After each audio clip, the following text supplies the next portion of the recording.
মক্কা মদিনায় 20 রাকাত তারাবি পড়া হয়, তাহলে আমরা 8 রাকাত তারাবি পড়েন, আপনারা 8 রাকাত তারাবি পড়েন কেন?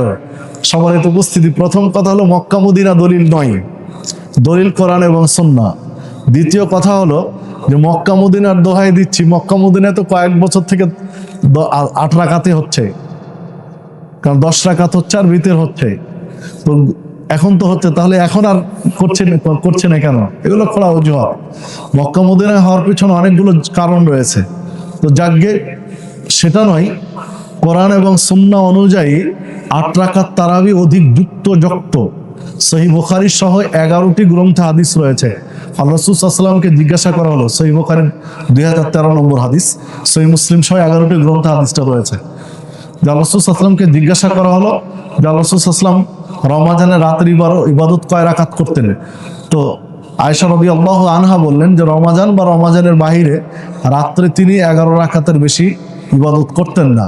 তো রমাজানে তিনি 11 রাকাতই করতেন। কিভাবে করতেন? 2-2 4 রাকাত পড়তেন, একটু বিরতি দিতেন, 2-2 4 রাকাত পড়তেন, একটু বিরতি দিতেন, এরপরে 3 রাকাত বেতের পড়তেন। যে হাদিস সহিহ বুখারী। এই জন্য আল্লাহ রাসূল সাল্লাল্লাহু আলাইহি ওয়াসাল্লাম যেহেতু এভাবে পড়তেন, এর জন্য আমরাও সেভাবেই পড়ি।